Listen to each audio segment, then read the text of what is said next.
She became pregnant with 8 children after 15 long years of waiting. Obioma prayed for a child. Every moon came with tears, and every year ended with disappointment. Her husband, Ade, once loving and patient, grew cold as seasons passed.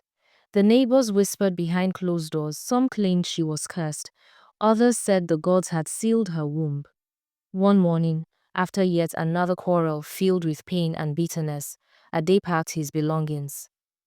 "You are not the woman I hoped for," he said, his voice sharp as a blade. The door slammed, and Obioma fell to her knees, clutching her wrapper, her cries echoing through the compound until her strength broke. Weeks turned into silence. Then one afternoon, while weeding behind her small house, a wave of dizziness swept over her. Concerned, her neighbor Mama Oju insisted she visit the health center.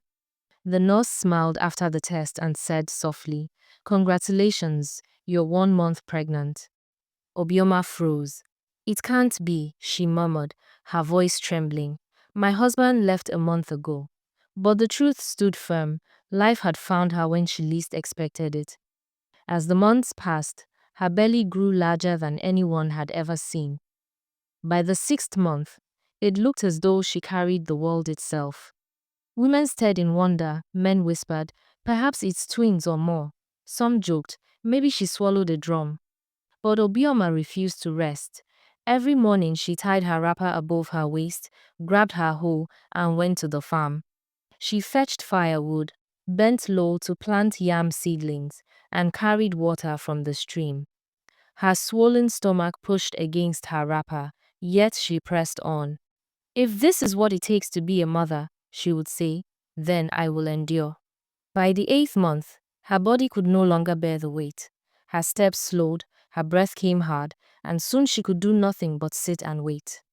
The villagers watched with mixed awe and fear, whispering that something extraordinary was coming. Then one stormy night, lightning split the sky as Obioma's cries filled the room. The midwife worked furiously. One baby cried, then another and another. When it was over, she collapsed to the floor and whispered, "8. 8 perfect children." The news spread like wildfire, but the miracle had only just begun. Obioma, with tears in her eyes, prayed over her newborn. When 8 tiny cries filled the air, the miracle echoed beyond the village borders. Traders spoke of it in distant markets. Travelers carried the tale across lands. Among those who heard was the man who had abandoned her Obioma's husband. Ade wrestled with crushing guilt. The woman he'd left barren and broken had become mother to 8 children, blessed beyond imagination. Shame seared his chest, but love deep, fractured, and desperate pulled him homeward. One golden morning, Obioma sat outside her hut nursing her newborns when hesitant footsteps approached. She looked up. There he stood older, humbled, trembling. His tunic bore the dust of long travel. His eyes glistened with the tears of a man who'd discovered both his failure and a chance at redemption. "Obioma," he whispered, voice breaking. "I was blind, forgive me." Silence stretched between them like the years of pain they'd endured.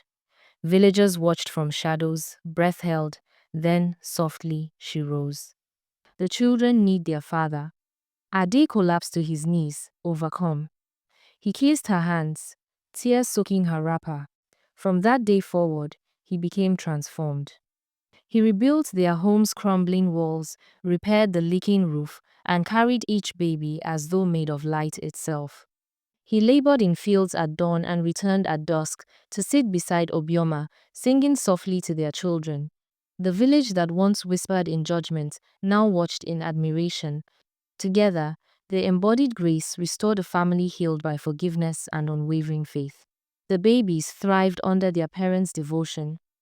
Ade, once broken by pride, now found strength in humility. Obioma, who had endured abandonment's bitter sting, discovered that mercy could be more powerful than anger. When people asked how such a miracle could follow such sorrow, Obioma would smile, her 8 children sleeping peacefully around her. "Faith doesn't fail," she'd say quietly. "It simply waits for its appointed time." And in that small village, Their story became legend, a testament that redemption can bloom even in the driest soil, and love can return to mend what seemed forever broken.